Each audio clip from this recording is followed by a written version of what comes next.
네, 성공투자 오후 증시 시작해 보겠습니다. 오늘도 테마의 날입니다. 저 PBR 테마로 수급이 여전히 또 쏠리면서 코스닥은 하락, 장중에 상승 전환을 좀 시도하는가 싶더니 다시금 1%까지 밀리고 있는 상황입니다. 저 PBR 테마가 굉장히 강하네요. 이에 따른 시장의 좀 부작용이 큰 만큼 자세한 대응 전략 종목 중심으로 또 세워보도록 하겠습니다. 네, 이 시간 도움 말씀 주실 분들입니다. 류민수 유한타증권 부장, 김성훈 MHB 인베스트이사, 류용민 캐스터입니다. 어서 오세요. 안녕하세요. 네, 랭킹쇼 종목 탑10 오늘도 역시 저 PBR 관련주들이 많이 또 포진이 되어 있습니다. 10위부터 8위까지 보고 오시죠.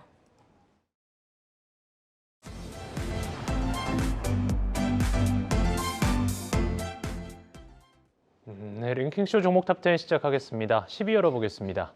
네, 10위는 오늘 코스닥 시장에 입성한 기업이죠. 이닉스와 레이저옵텍입니다. 올해 기업 공개를 단행한 기업들의 초반 흐름이 좋은 분위기가 이어지는 가운데 오늘 상장한 두 기업의 주가 향방은 엇갈리는 모습을 보였습니다. 네, 이닉스는 코스닥 상장 첫날 공모가 2배 도달에 성공해 여전히 급등을 이어가고 있고요. 네, 반면 레이저옵텍은 장중 하한가를 기록했습니다. 10위는 이닉스와 레이저옵텍입니다. 네, 이어서 9위 보겠습니다. 네, 9위는 제주은행입니다. 시장에서 주가 순자산 비율이 낮은 기업들의 관심이 이어지면서 저평가 대상이었던 은행주에도 자금이 쏠리는 현상이 이어지고 있는데요. 여기에 금융당국이 전날 지방은행이 시중은행으로 전환할 경우 신규 인가 심사를 하는 대신 인가 내용 변경 심사로 진행하겠다고 발표한 점도 투자 심리를 자극하고 있습니다. 오늘 두 자릿수 급등을 보인 제주은행이 9위를 차지했습니다. 이어서 8위 보겠습니다. 8위는 매드팩토입니다. 연초비 FDA로부터 항암제 관련 임상 계획을 승인받고 대표 파이프라인 벡터서팁의 대장암 임상 3상에 돌입했는데요. 올 하반기 첫 환자 투약을 시작으로 2028년까지 혁신 신약 개발을 위한 대장정에 나섭니다. 임상 3상은 허가 임상으로 의미가 남다른데 그동안 하락세를 이어왔던 매드팩토가 벡터서팁을 앞세워 본격적인 반등을 시도할지 관심이 쏠리고 있습니다. 8위는 매드팩토입니다. 네, 10위부터 살펴보도록 하겠습니다. 신규 상장주 두 종목이죠. 이 정약증거금 10조 원을 모았던 이닉스 급등한 반면에 이 스펙 합병을 했던 레이저옵텍은 이 하한가를 기록하고 있습니다. 이 두 종목 어떻게 대응하면 좋을까요, 김대건 이사님? 네, 얼마 전이었죠. 현대임스가 따상을 한번 보여주고 나서 좀 신규 상장주들이 좀 갈만했나 싶었는데 현대임스가 그 이후에 거의 5거래 만에 거의 반토막이 난 상황입니다. 신규 상장 주식에 대한 공모가 논란도 분명히 있는 상황이고요. 작년과 같은 소위 말해서 이제 에코프로 머티, LS 머티 같은 어떤 그런 흐름들을 기대하시는 분들도 있는 것 같은데 좀 그때와 좀 상황이 달라진 것 같습니다. 일단 시장 자체가 저 PRBR 쪽으로 어떻게 수급 쏠림이 이루어지다 보니까 아무리 공모가가 싸고 비싸고 간에 좀 이제 좀 이슈가 되지 않는 신규 상장 주식들의 경우에는 수급이 몰리지 않고 있는 것이 이제 극명하게 드러나고 있고요. 꼭 그것이 아니더라도요. 신규 상장 주식의 경우에는 기존에 이제 장외 시장에서 좀 싸게 매집을 하신 분들이 워낙에 많기 때문에 그분들이 이 신규 상장의 어떤 그것을 이용해서 소위 엑시트를 이제 하지 않겠습니까? 그러다 보니까 적어도 3개월에서 6개월 정도 여러분들이 좀 지켜보시는 것이 필요하기 때문에 이닉스, 레이저옵텍 지금은 이 종목들의 펀더멘탈에 주목하는 것이 아니라 기존에 좀 수급이 어떻게 좀 해소가 되고 소화가 되는지를 지켜보시는 그런 자세가 필요할 것 같습니다. 네, 신규 상장주들도 변동성이 큰 만큼 일단 상장 초반에는 이런 변동성도 유의하면서 지켜봐야 될 것 같습니다. 시장 분위기가 참 뭐라 그럴까요? 어떻게 보면 좋은 것도 같지만 사실 반대급부적으로 빠지는 종목들을 보면 참 답답하다 보니 체감적으로도 가까이 차별화된 시장을 좀 느끼시지 않을까라는 생각이 듭니다. 그 안에서 테마가 또 붙은 종목 있죠. 제주은행, 시중은행 전환 기대뿐만이 아니라 사실 저 PBR 이제 테마가 붙다 보니까 여기는 원래 좀 끼가 있었는데 수급이 제대로 또 붙으면서 최근에 또 강한 상승을 보이고 있습니다. 근데 오늘 또 윗꼬리를 쭉 달고 내려오면서 장중에 변동성 또한 있었거든요. 탄력도 세지만 변동성도 무서운 이 제주은행 개인 투자분들이 매매 많이들 하시는 것 같은데 매매하실 때 좀 주의하셔야 할 부분이 있을까요? 주요할 부분 올라갈 때 사면 안 돼, 따라붙으면 안 될 것 같은 그런 거죠. 근데 어제 어찌 됐든 이제 지금 시장에 관통하는 게 이제 저 PBR 관련이지 않습니까? 그래서 금융주가 상당히 강하지 않습니까? 보험 같은 경우도 하나생명 같은 경우가 거의 16%, 15%네요. 이렇고 전반적으로 금융주가 철저한 지금 기관의 수급이 들어오는 상황입니다. 그래서 외국인도 어느 정도 들어오고 있고요. 그래서 개인은 이제 좀 아직까지도 계속 외면하고 있는 상황인데 어찌됐든 저 PBR 관련주 그중에서 또 금융주가 상대적으로 상당한 좀 퍼포먼스를 내고 있는 상황. 그다음에 뭐 지방은행의 시중은행 전환 심사 절차와 기준을 발표했는데 여기에 유력한 뭐 후보군이 뭐 대구은행이 같은 경우가 있고 동종목이 있는데 사실은 뭐 저는 이 관련으로 오늘 급등, 어제 오늘 급등한다고 생각하지 않고요. 왜냐하면 사실은 동종목 같은 경우는 시중은행 요건이 일정 부분 갖춰져 있었는데 요번에 이제 이런 어떤 시중은행 전환에 대한 명시적인 어떤 근거들 이런 것들을 정부에서 만들면서 기대감도 어느 정도 있다라고 생각을 하고 있지만 사실 이제 이 동종목의 동기업의 이제 지분은 대부분 이제 신한 금융주주 갖고 있죠. 75% 넘게.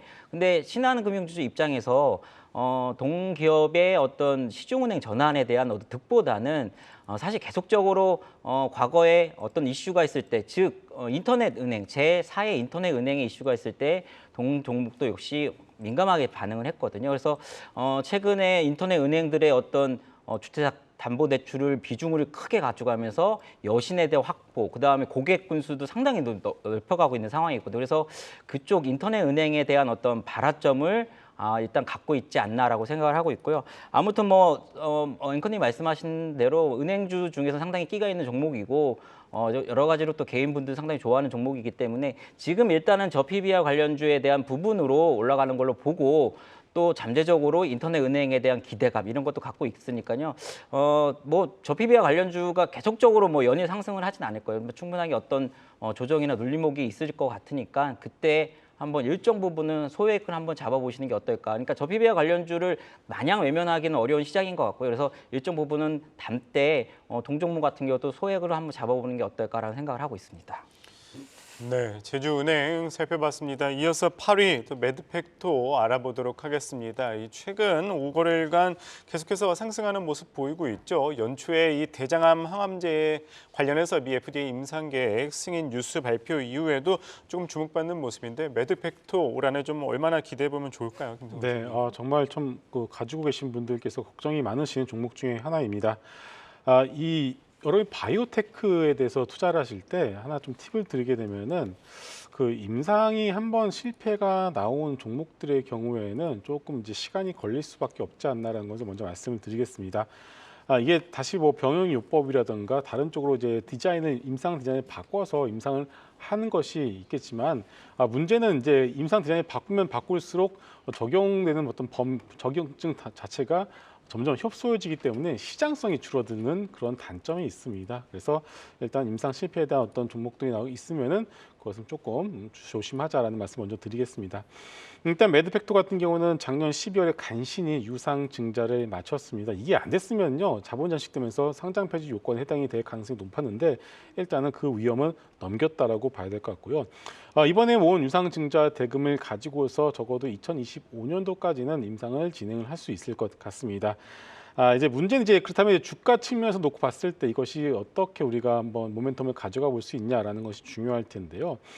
여러 가지 파이프라인이 있습니다만은 이 팩토선입 같은 경우는 현재 11년째 연구 개발을 하고 있고 이것이 지금 라이센스 아웃이 제대로 안 되고 있는 상황이기 때문에 이것에 대한 기대감을 가져가는 것은 좀 무리지 않나 싶고요. 오히려 새로운 파이프라인이죠. 뼈질환 치료제의 어떤 파이프라인 하나 있는데 오히려 이쪽에서 신규의 기술 수출에 대한 기대감을 조금은 가져가는 것이 맞는 것 같습니다. 하지만 아까도 다시 한번 말씀드리겠지만 상장되어 있는 여러 가지 바이오텍 기업들이 많은 상황이고요. 지금 거르고 걸러서 해도 지금 바이오 기업들이 상당히 좀 힘든 상황인데 지금 약간 좀 이제 어느 정도 증명이 되고 이미 여러 가지 애로나 기술 수출을 통해서 그 파이프라인의 가치가 증명이 된 기업들 위주로 압축해서 하시는 것이 좀 더 좋을 것 같습니다. 네, 매드팩토까지 살펴봤습니다. 계속해서 7위와 6위 어떤 종목 올라와 있는지도 알아보시죠.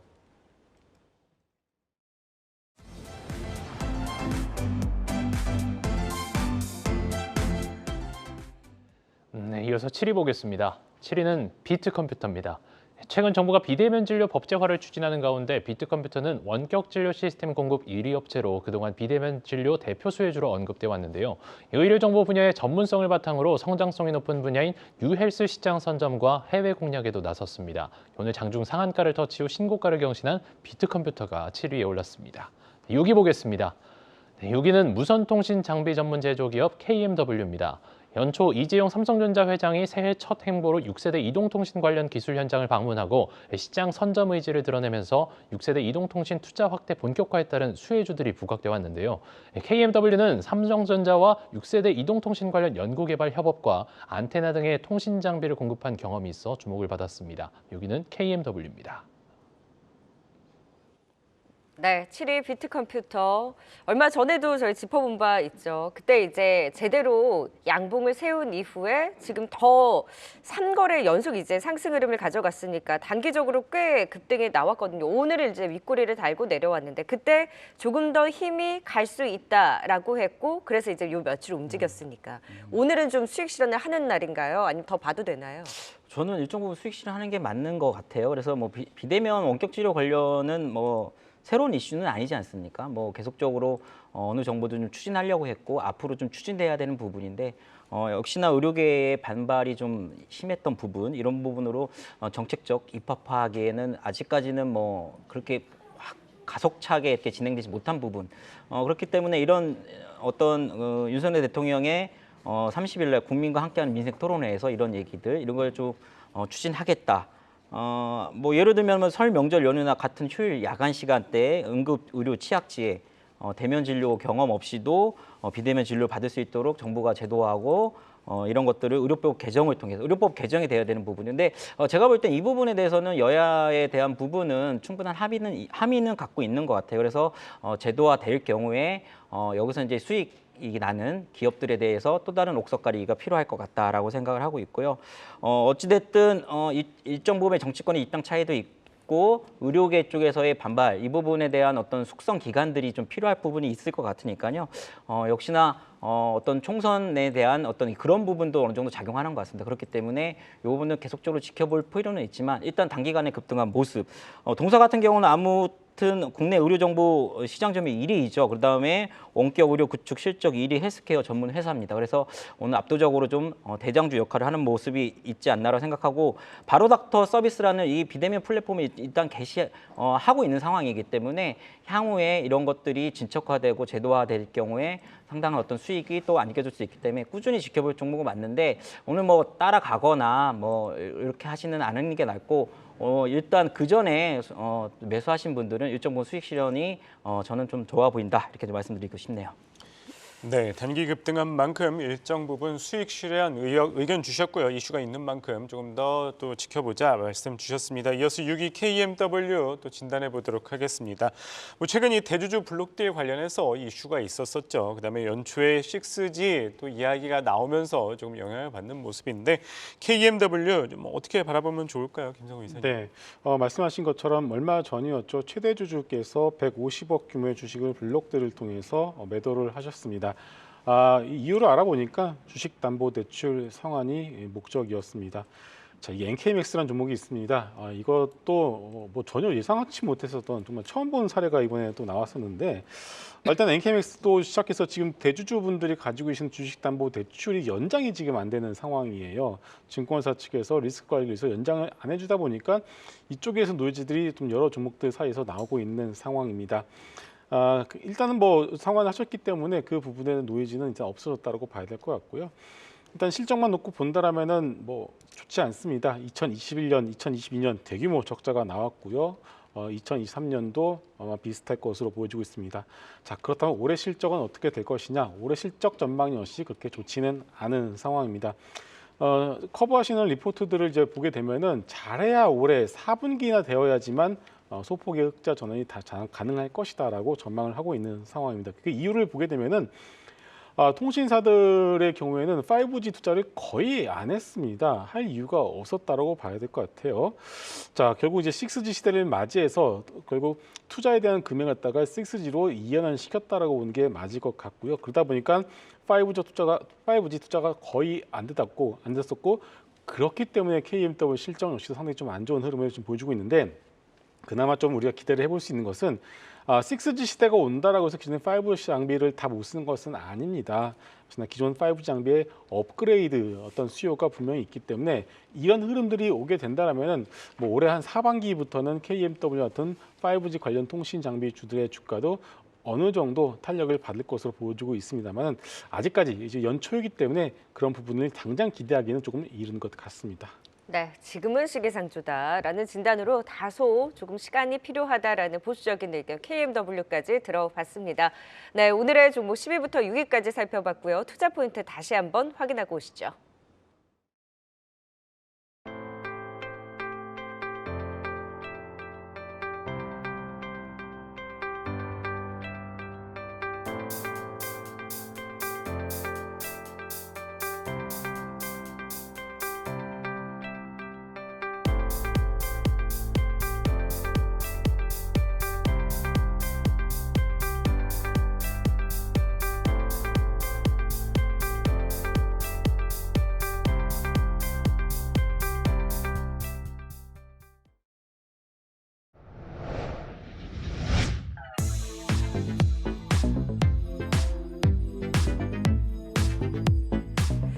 네, IR센터입니다. 먼저 7일 장 마감 후 실적을 내놓을 롯데케미칼의 4분기 실적 전망 알아보겠습니다. 매출은 4조 9,109억 원으로 전년 동기 대비 18% 줄어들 것으로 보이고 영업 손실도 1,120억 원을 기록하면서 적자를 지속할 것으로 전망되고 있습니다. 이어서 한 해 동안의 분기별 변화도 알아보겠습니다. 롯데케미칼 글로벌 석유화학 시황 침체 속에 작년 2분기까지 5분기 연속 영업 적자를 기록했습니다. 하지만 지난 3분기 기초소재 부문의 적자를 축소하면서 6분기 만에 흑자에 성공했는데요. 그렇지만 4분기에는 다시 마이너스로 돌아설 것으로 전망되고 있습니다. 이어서 증권가에서 이번 실적과 관련한 의견 어떻게 내고 있는지도 살펴보겠습니다. 먼저 현대차증권에서 4분기 실적은 컨센서스를 하회할 것으로 전망하고 있습니다. 여기에다 현재까지도 여전히 수요 부진 속에 스프레드 하락이 나타나고 있다며 목표가를 내려잡았습니다. 다음 IBK 투자증권에서는 실적 역시 부진할 것으로 보고 있습니다. 하지만 내년 하반기부터 가동을 시작할 인도네시아 라인 프로젝트가 높은 수익성을 기록할 것으로 보인다고 덧붙이면서 목표가 17만 원 제시했습니다. 롯데케미칼 최근 외국인 수급이 꾸준히 들어오고 있습니다. 오늘 석유화학주도 좀 강세를 보이는 가운데 5거래일 만에 반등하면서 현재 7%의 강세에 나타내고 있습니다. 다음은 역시 7일 실적 발표를 예고할 에코프로의 4분기 실적 전망 알아보겠습니다. 4분기 매출은 1조 7,590억 원으로 전년 동기 대비 16% 줄어들 것으로 보이고요.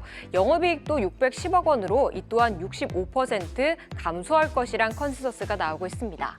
이어서 분기별 추세도 한번 살펴볼까요?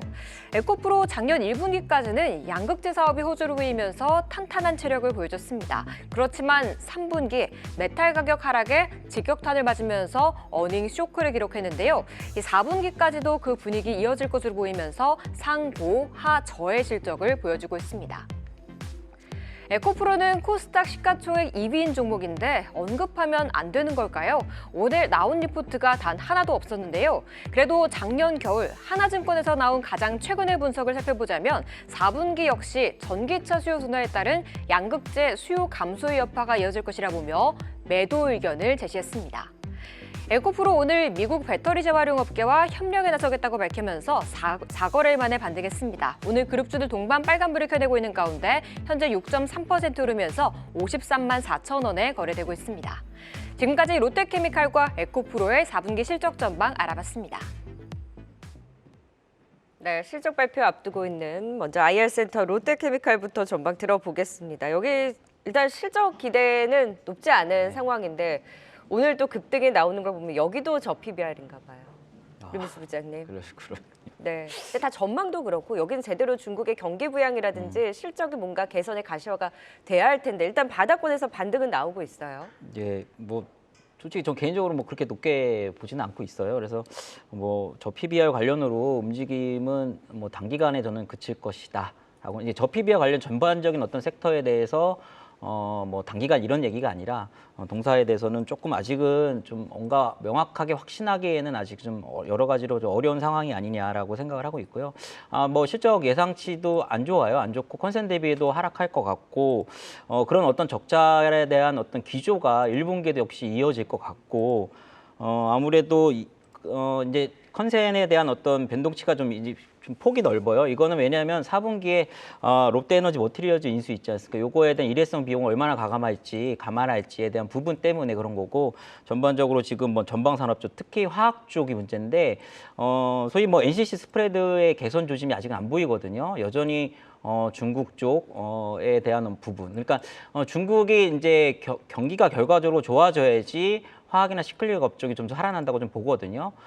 그렇기 때문에 스프레드 개선 조짐이 보이지 않는 부분. 그래서 여러 가지로 지금 공급 과잉 해소 문제가 일소에, 그러니까 단기간에 해결되기는 아직 어려운 국면이 아닌가라고 생각을 하고 있고, 일단은 경기가 앞으로 글로벌 경기가 어떻게 될지 모르겠지만 당분간은 어떤 신규의 입장이라면 시클리크 업종이나 이쪽 화학을 비롯한 시클리크 업종에 대한 어떤 신규 투자는 조금은 아직은 자제해야 되는 게 아닌가라고 개인적으로 생각을 하고 있습니다. 다만 보유자분들이라면 글로벌 연기라는 게 계속 나빠질 수는 없는 거거든요. 뭐 중국도 결과적으로 계속적인 어떤 부양책을 쓸 거기 때문에 어떤 턴어라운드 시간들이 다가올 겁니다. 그 부분에 대해서 아직은 상반기는 유연한 게 아니라 이 부분인 거지. 그래서 좀 더 인내하셔야 되는 시간이 아닌가 이렇게 생각을 하고 있습니다.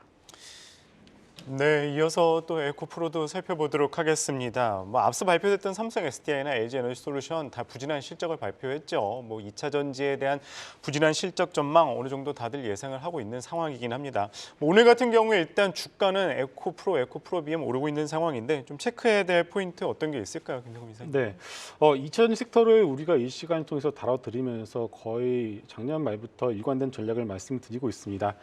1분기에서 2분기 사이 업황 바닥에 대한 가능성을 강조를 드리고 있는데, 이번 컨콜을 통해서 저 역시 그런 부분들을 확인을 해 보려고 했었는데, 역시나 삼성 SDI 컨콜 그리고 LG 에너지 솔루션의 컨콜에서도 올해 1분기에서 2분기 사이 업황 저점에 대한 가능성을 공통되게 찾아볼 수가 있었습니다.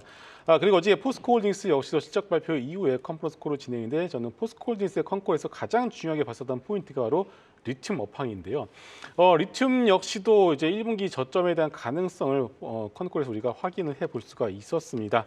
자, 이렇게 되면은 지금 2차 전지대에서 그동안 연말까지 연말 연초 정말 뭐 트럼프 노이즈, IRA 법안 노이즈 등등 정말 온갖 안 좋은 뉴스들은 다 끌어다가 현재 주가에 반영을 시키고 있다라고 저는 생각을 하고 있습니다. 자, 그러다 보니까 일단은 분명히 지금부터는 이제는 저점에 대한 어떤 가능성이 좀 더 높아지고 있다 이렇게 보고 있고요. 일단 오늘 시장이 좀 그렇게 좋지 못한 상황에서도 불구하고 에코프로 그룹주를 비롯한 2차전지 섹터들이 그래도 저점을 잡으려는 시도를 하고 있는 것은 충분히 의미가 있다라고 보고 있습니다. 지금 코스닥 지수가 고점 한 890포인트 대비해서 무려 단기간에 한 달 만에 10% 이상 급락을 한 상황입니다. 자, 뭐 언제라도 이 기술적 반등이 나올 수 있는 그런 구간으로 들어갔고요. 자, 그런 상황에서 어떤 섹터가 가장 많이 반등이 나올까요? 역시나 낙폭과대 종목일 수밖에 없겠고요. 순서가 있는데 먼저 낙폭과대 종목이 반등이 나올 가능성이 높은데, 그 낙폭과대 섹터의 대표 주자 하나가 바로 역시나 2차 전지인 것 같습니다. 그래서 지금부터는 공매도를 가지고 계신 분들의 경우에도 여기서 공매도 숏포지션을 가져갔을 때 내가 먹을 수 있는 룸이 얼마나 되냐라는 계산했을 때는 뭐 기껏해야 하루 이틀이지 않을까 싶습니다. 그래서 그런 것들을 본다라면은 지금은 오히려 청산으로 숏커버링을 하는 부분에 대해서 충분히 고민을 할 수 있는 구간이다라고 보고 있기 때문에, 역시나 2차전지 섹터의 경우에는 여러분들 가지고 계신 분들이 지금 나오는 하방 변동성이 혹시나 나오더라도 절대 뭐 매도에 동참하실 필요는 없겠고요. 좀 더 진득하게 끌고 갈 수 있는 그런 전략이 필요할 것 같습니다. 네. 또 오늘 모처럼 에코프로를 중심으로 해서 일부 2차 전지들 반등이 반갑습니다. 조금 더 참고 버텨보자. 리튬 가격이 제대로 또 반등할 때까지 지켜보자라는 의견 주셨습니다. IR센터 살펴봤고요. 계속해서 순위 높여가 보도록 하겠습니다. 오늘의 종목 5위부터 3위까지 보고 오시죠.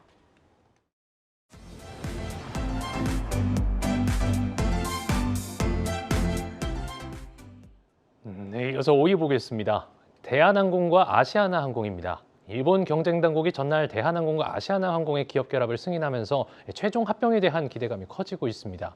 이제 대한항공은 유럽연합 집행위원회와 미국 법무부의 승인만 받으면 되는데요. 대한항공은 이번 일본 경쟁당국의 승인을 기점으로 유럽연합 집행위원회와 미국 법무부와의 협의에 속도를 내고 이른 시일 내 기업 결합 심사 절차를 마무리할 계획입니다. 5위는 대한항공과 아시아나항공입니다. 이어서 4위 보겠습니다. 4위는 금융주입니다. 일반적으로 금융주는 성장성이 낮고 정부 규제의 영향도 많이 받아 기업 가치가 저평가된 것으로 알려져 있죠. 금융당국의 저PBR 해소 정책 도입에 따른 수혜주로 기대를 받으면서 보험주, 은행주, 증권주 모두 나란히 오늘 강세를 보였습니다. 여기에 분기 배당과 겹쳐 더블 배당 가능성까지 나타나면서 배당률이 높은 배당주, 금융주 전반에 대한 관심이 쏠리고 있습니다. 4위는 금융주입니다. 이어서 3위 보겠습니다. 오늘도 순위에 저PBR 수혜주가 많습니다. 롯데지주입니다. 오늘 장중 두 자릿수 강세를 보였는데요. 저PBR 수혜 기대감에 더해 최근 신동빈 롯데그룹 회장이 일본 요미우리 신문과의 인터뷰에서 4개의 신성장 영역을 정의해 신규 사업을 추진하고 있고 부진한 사업 영역을 정리해 신사업 부문에 투자를 확대할 의지를 밝힌 것으로 전해지면서 관련 기대감도 작용하고 있습니다. 롯데지주가 3위를 차지했습니다. 네, 5위는 대한항공과 아시아나항공입니다. 이 두 기업의 합병 속도를 내고 있죠. 어제 일본 결과가 나왔고 이제 EU와 미국만 결과만이 남은 상황입니다. 이 대한항공과 아시아나 좀 어떻게 대응하면 좋을까요, 유민수 부장님?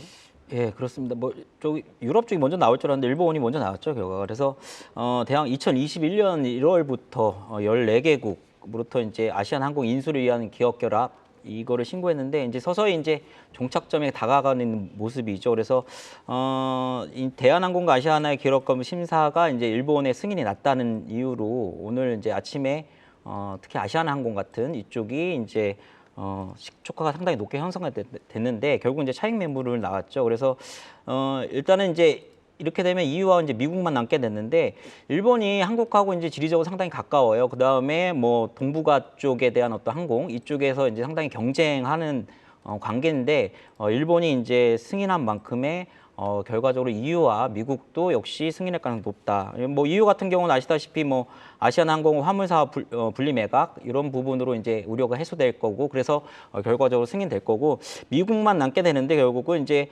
미국도 약간의 이제 그런 부분이 있죠. 뭐 운송 경쟁 제한 가능성 이런 것 때문에 일부 이제 반대 의견이 있는 것 같습니다. 근데 대한항공 쪽에서 이제 슬롯 재분배 이런 것들로 이제 잘 어떻게 슬기롭게 보이기 때문에 슬기롭게 넘어갈 걸로 보이기 때문에 결국은 승인이 다 될 것으로 예상이 되고 있어요. 그래서 이렇게 되면 대한항공, 아시아나항공 뭐 FSC뿐만 아니라 SCC, 뭐 진에어, 에어부산, 뭐 에어서 이런 쪽에 초대형 항공사가 탄생하는 거죠. 상당히 뭐 기대가 되는 부분은 맞습니다. 근데 최근에 이 주가 흐름을 보면은 이런 어떤 긍정적인 이슈 이런 게 나올 때마다 결국 세론으로 받아들이고 있거든요. 그렇기 때문에 절대 이렇게 기업 심사 이런 것들이 승인이 날 경우에 쫓아가면 안 될 것 같고요.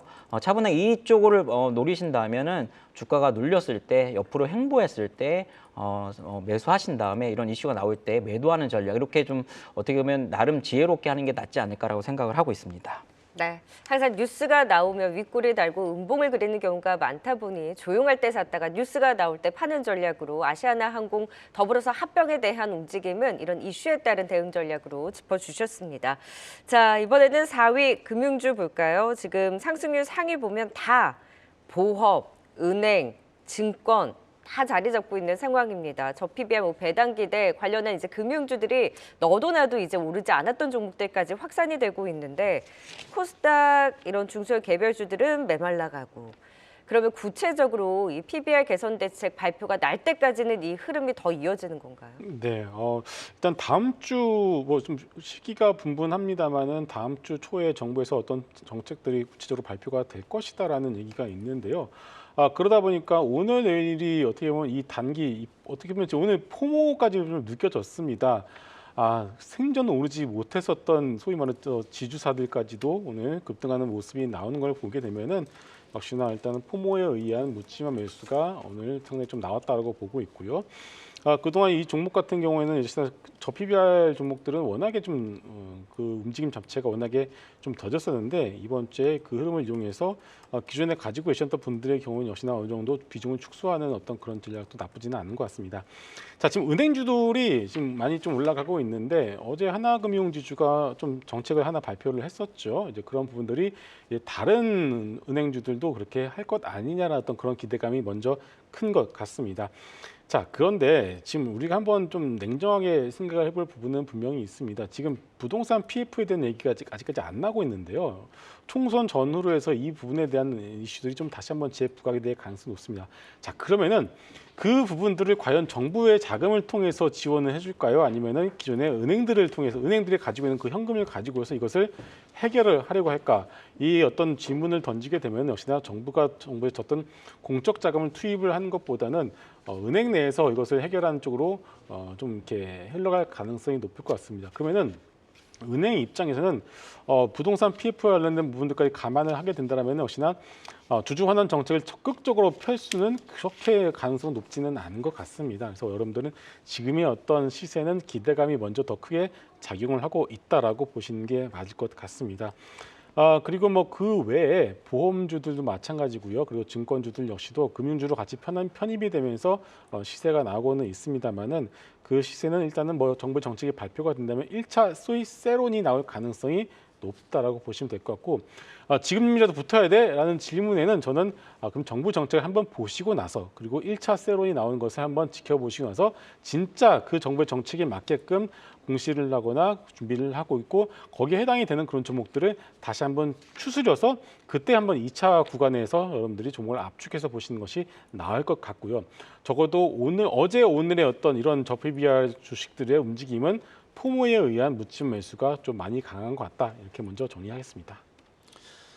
네, 저 PBR 관련주 이 은행과 보험에 이어서 또 지주사까지 또 영향을 미치고 있죠. 3위는 롯데 지주입니다. 저 PBR 관련주 테마에 더불어서 어제 신동빈 회장의 인터뷰 때문에도 또 영향을 받는 모습입니다. 안 되는 사업은 이제 과감하게 버린다고까지 이야기를 했는데 롯데 지주 좀 어떻게 보시나요, 류민수 부장님?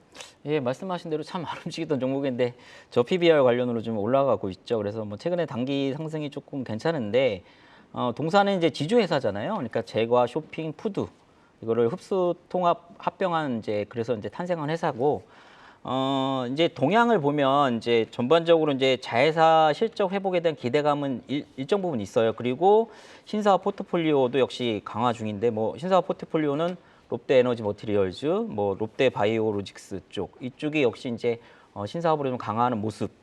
동사를 볼 때 그다음에 실적 같은 경우는 크게 등락은 없어요. 아무래도 뭐 지주 회사다 보니까 크게 등락은 없는데 이익 성장 플로우도 그대로 유지는 되고 있어요. 그리고 주주 환원을 위한 배당 정책도 계속적으로 긍정적으로 보인다. 이런 부분. 뭐 좀 부정적인 부분은 이제 호텔 롯데 상장 후하고 이제 호텔 롯데와 통합 지주회사 이런 거니까 IPO 관련 이런 것들이 이제 호텔 롯데 IPO 관련이 있었는데 과거에 이제 코로나 때 한번 연기한 다음에 구체적인 향후에 이제 계획들은 아직 없거든요. 이런 부분은 조금 좀 아쉬운 부분이다라고 보시면 될 것 같고 또 하나는 이제 바이오 쪽하고 2차 전지 사업 쪽, 신사업 쪽에 대한 어떤 뚜렷한 어떤 투자 확대에 대한 어떤 시너지, 그 다음에 효과 이런 부분 아직 보지 못하고 있는 상황은 맞습니다.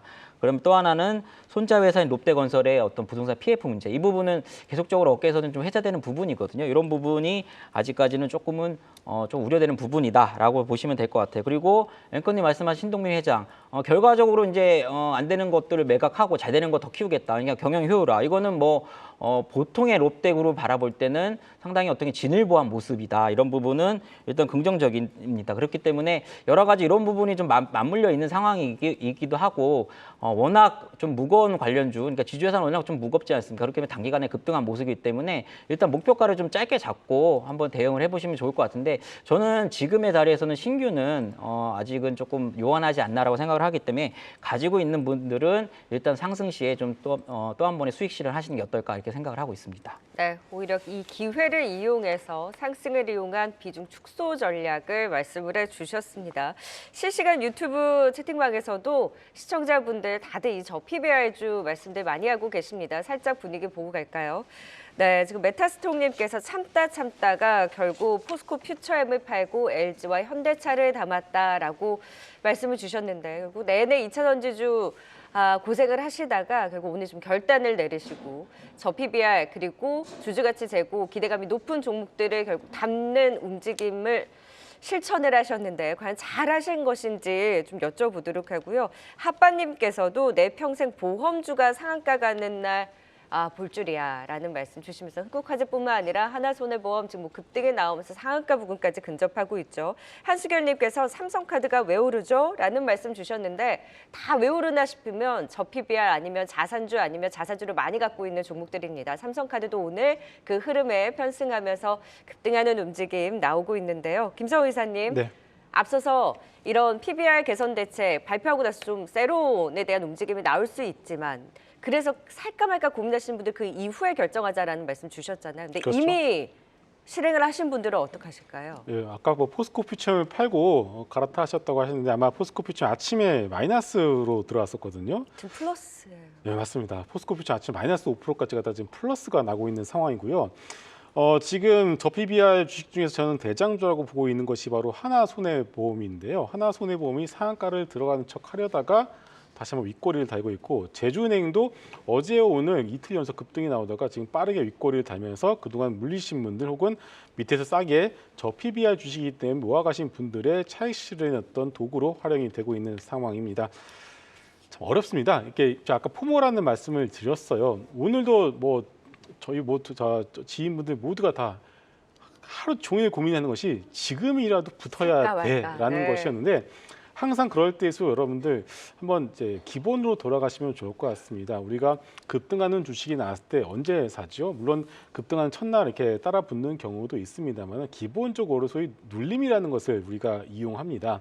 눌림목을 이용해서 최대한 싸게 주식을 매수를 해야지만이 그래도 우리가 마음 편하게 가져갈 수가 있는데 지금 뭐 거의 상한가 근처까지 가는 상황에서 이것을 추격 매수를 하는 것 자체에 보면 물론 우리가 저 PBR 섹터가 단계에 끝나지는 않을 것 같습니다. 조금 더 정부와 의지를 가지고 있기 때문에 좀 더 갈 수는 있겠지만 들어가는 시점, 타이밍, 구간도 상당히 좀 중요할 수밖에 없습니다. 내가 만약에 한 달 정도 느긋하게 보겠다라고 하신 분들은 모르겠습니다만은 또 이렇게 저희 포모에서 추격 매수 하신 분들의 경우는 내일 만약에 약간만 흔들리고 내가 판 포스코 퓨처이 조금만 올라가더라도 다시 한번 소위 멘붕에 빠지실 가능성이 높습니다. 그래서 항상 그러시면 내가 가지고 있는 종목이 투자 아이디어가 변하지 않았다라면 지금의 일시적인 수급고임은 여러분들이 일단은 견디시는 게 맞을 것 같고요. 그리고 내가 급등하는 종목, 급등하는 섹터가 저 PBR이든 어떤 종목이든 간에 급등이 나왔다면 일단 한번 보내주시고 두 번째 어떤 눌림목을 이용하시는 그런 전략이 필요할 것 같습니다. 네, 이 안에서도 다 의견이 분분한 것 같아요. 그래도 저 PBR 테마가 세니 마냥 무시할 수는 없다라는 의견이 있는 반면에 지금 시점에서 내 걸 팔고 또 따라잡자니 일단은 좀 중심을 잡을 필요가 있다라는 의견을 주신 만큼 좀 참고해 보시면 좋을 것 같습니다. 네, 지금 실시간 분위기 좀 살펴봤고요. 자, 오늘의 종목 이제 2위와 1위만을 남겨놓고 있습니다. 지금 바로 확인하고 오시죠.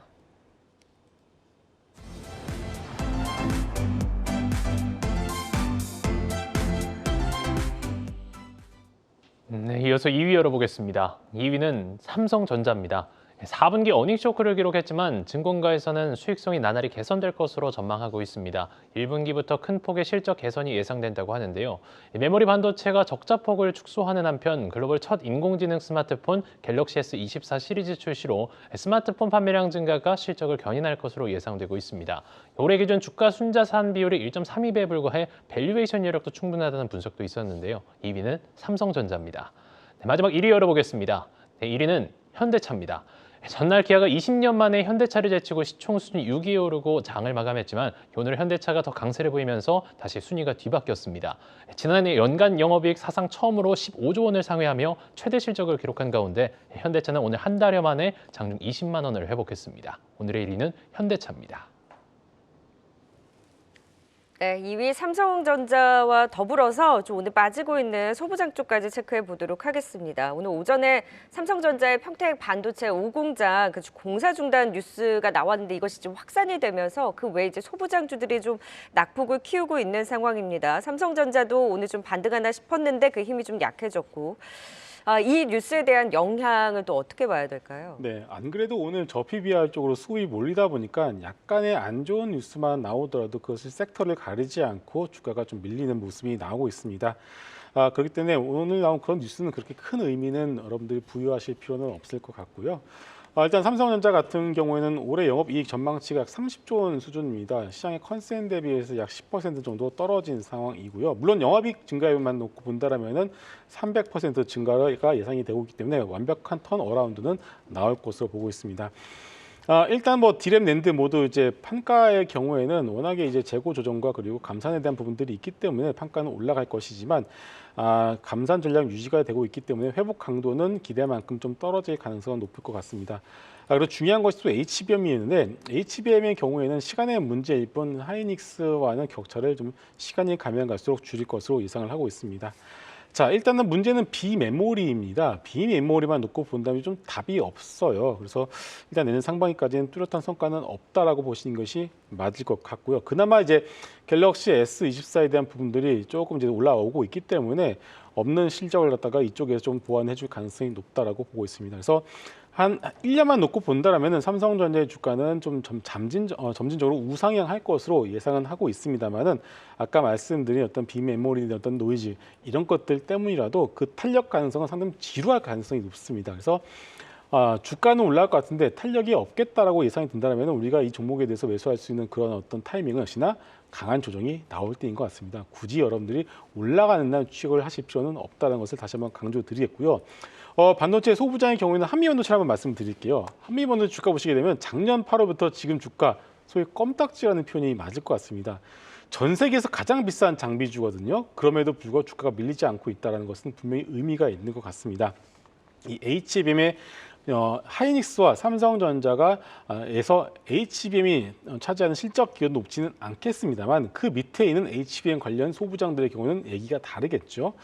전 세계에서 비싼 장비주인데도 불구하고 주가가 떨어지지 않고 잘 버티고 있다는 것은 물론 자사주를 매입하는 그런 부분도 있겠습니다만 그 성장성이 아직까지 훼손이 되지 않고 있다는 반증인 것 같습니다. 어제 실적을 발표한 주선 엔지니어링 역시도 상당히 좋은 실적을 발표를 했고요. 그래서 반도체 소부정이 잠시 저 PBR 쪽으로 좀 밀리긴 것은 사실이었습니다만 지금의 어떤 조정을 이용해서 다시금 모아가시는 전략이 맞을 것 같고 기존에 가지고 계신 분들의 경우는 함부로 내려오실 필요는 없을 것 같습니다. 지금 많은 분들이 반도체 제일 좋다더니 줄줄 흘러내린다. 다들 한숨 쉬고 계시거든요. 그러면 버티셔야 되는 거예요? 그렇죠. 지금 흘러내리는 게 반도체뿐만이 아니죠. 지금 뭐 바이오도 마찬가지고요. 맞아요. 지금 섹터를 안 가리고 흘러내리고 있는 이유가 뭐냐면은 시장의 유동성이 너무 없습니다. 시장의 유동성이 공급이 되어야지만 이게 너도 가고 나도 가고 어떤 소위 그 종목이 가지고 있는 펀더멘탈이 제대로 워킹을 할 수밖에 없는데 지금은 유동성이 너무 없다 보니까 내가 저 PBR을 사기 위해서는 어떻게 되죠? 딴 데 팔고 가야 그렇습니다. 되니까. 팔고서 사는 수밖에 없어요. 어떻게 보면 이거 뭐 카드 돌려막기도 아니고 지금 좀 안 좋은 유동성이 네. 지금 지속이 되고 있다 보니까 한 가지 바람은 이 정부에서 정책들을 발표하실 때 이런 여러 가지 정책들이 좋긴 하지만 유동성을 진짜 실질적으로 늘릴 수 있는 그런 정책들이 좀 필요하지 않을까 싶어요. 또 하나 숙제를 던져주셨네요. 맞습니다. 네. 아마 이번에 정부 쪽에서도 좀 이런 정책이 나오고 나서 전체 시장이 오를 것으로 기대를 하셨을지 모르겠지만 의외의 어떤 코스닥 시장을 소위 좀 끌어내리는 네. 그런 전혀 예상하지 못했던 결과가 나왔기 때문에 좀 당황하시지 않을까 싶어요. 그래서 아마 보완된 정책들이 앞으로 좀 우리가 기대를 해볼 수 있을 것 같습니다. 네, 삼성전자와 이 반도체 수부장주들까지 살펴봤습니다. 이어서 오늘의 1위 또 현대차 진단해 보도록 하겠습니다. 최근에 가장 큰 수혜, 여러 가지 수혜로서 좀 영향을 받고 있는 거죠. 호실적부터 주주 환원 정책, 또 이 기업 밸류업 정책 수혜까지 다양하게 좀 영향을 받는 모습인데 어제 기아 같은 경우에 사상 최고가를 경신했고 현대차도 상당히 좋은 흐름입니다. 올 한해 현대차 좀 어떻게 바라보면 좋을까요, 류민수 부장님? 공교롭게 지난주에 제가 자동차 관련해서 좀 말씀드렸는데 일단은 오늘 상승이 뭐 자동차 섹터도 대표적인 또 저PBR 또 섹터이기도 업종이기도 해요. 그래서 그 관련으로 좀 올라가는 건지 저는 뭐 그러지 않기를 좀 바라는 부분이고 개인적으로 일단은 저PBR 관련주는 관련 부분은 정부의 구체안이 나와야 될 것 같습니다. 왜냐하면 강제성이 얼마나 뛸지가 이제 분명 중요하고요. 그 다음에 기업들의 어떤 실행 의지 이런 부분은 상당히 민감하게 작용할 수 있는 부분이 있기 때문에 저PBR 다만 기관이 결과적으로 지금은 고퍼 위주의 종목들을 계속적으로 매도하고 있는 상황이거든요. 기관들은 상당히 적극적입니다. 지금 그것들을 매도하고 저PBR 관련주를 매수하고 있다는 거. 이게 구조적인 트렌드가 될지는 조금 더 시간이 지나봐야 되겠지만 요 관련주에 대해서 만약에 일정 부분 이게 시세 흐름이 연동이 된다면 당분간 저 PBR 관련주가 또 한 번에 상승을 할 수 있는 가능성은 좀 있다라고 좀 생각을 하고 있고요. 그렇기 때문에 그런 부분 일단 한번 지켜봐야 될 것 같다. 그래서 동사 같은 경우는 이제 일단은 저는 이제 개인적으로 생각했던 게 이제 중심주나 주도주가 될 가능성은 아직은 좀 유연하다라고 생각을 한 부분. 다만 중장기 투자자라면 조정시나 조정시의 매수 전략 이렇게 좀 말씀을 드렸는데요. 일단은 판매 둔화나 판촉 증가 이런 구조적인 실적을 봤을 때 감행 요인 없었다는 것을 시장은 좀 점수를 많이 주고 있는 것 같아요. 그리고 영업이익률이 이제 테슬라가 지금 거의 반토막 났지 않습니까? 그 부분이 좀 올라갔다는 부분. 그 다음에 전망치에서도 전기차 수요 둔화에 대한 건 다 예상하고 있지 않습니까? 근데 하이브리드 카로 이걸 충분히 상쇄할 것이다라고 얘기를 하고 있고 긍정적인 전망이죠. 다소 보수적인 매출액은 얘기는 했지만 왜냐하면 도요타 역시 사상 최고치에 갈 가능성이 높거든요. 지금 나오는 얘기가. 그렇다면은 도요타는 하이브리드 전기차에 좀 뒤쳐졌기 때문에 하이브리드 카를 계속 밀었습니다. 근데 하이브리드 카로 계속적으로 지금 판매 증가가 되고 있고 앞으로도 그럴 것이다라고 예상하기 때문에 그런 부분에서 오늘 현대차가 좀 오르는 것 같은데 일단 저는 기본적인 생각에는 변함이 없고요. 예를 들면 이런 겁니다. 전기차 보조금 중단되거나 축소되고 전기차 수요 둔화 그렇게 되면은 MS 출하율 경제 심해지고 이렇게 되면은 비용 증가 발생하고요. 이렇기 때문에 저는 영업이익률은 좀 떨어질 가능성이 있다 올해. 그런 부분은 역시 예를 들면 하청업체 그러니까 부품업체로도 전해될 가능성이 있기 때문에 저는 전반적으로 일단은 자동차에 대해서는 중장기적으로 긍정적으로 보지만은 단기적으로는 조금 일단은 조정시의 매수가 맞지 않나 이렇게 생각을 하고 있습니다. 그러면 지금 사실 자동차 저 PBR 주주환원체 이것 때문에 힘 받는 거 맞긴 하거든요. 네. 그러면은 사실 김성희 이사님께서는 지금 따라잡는 거에 대해서 좀 조심할 필요가 있다라고 하셨는데 유미수 부장님께서는 저 PBR 주 테마 그래도 지금 매매해볼 만하다라는 의견이신 거네요. 그래서 단기 매매는 맞는데 단기 매매 맞고요. 근데 절대 올라갈 때 사지 말고 이사님이 말씀하신 대로 최근에 단기가 급등했지 않습니까? 그렇기 때문에 눌림 몫시에 포트폴리오 없다면 저는 하나는 포함시키는 게 맞겠다라고 생각을 하고 있고요. 왜냐하면 기관 같은 경우에 매수는 상당히 중장기적으로 가는 포석도 많거든요. 여기도 외국인 일부 가담을 하고 있고요. 개인이 철저하게 외면하는 상황이기 때문에 일단은 정부의 정책안이 최종적으로 나오는 걸 봐야 되겠지만 일단은 완전히 외면하기는 좀 무리가 있다. 물론 저도 고퍼 위주나 성장주 위주의 어떤 포트폴리오가 대부분 차지하고 있고 여기서 기회 요인을 보지만 지금 당장에 따라잡기는 어렵지만 조정 시에는 포트폴리오 한두 개 정도는 꼭 포함하는 게 일단은 나을 것 같다라고 생각을 하고 있습니다. 네, 1위 현대차까지 살펴봤습니다. 5위부터 1위까지 투자 포인트 다시 한번 보고 오겠습니다.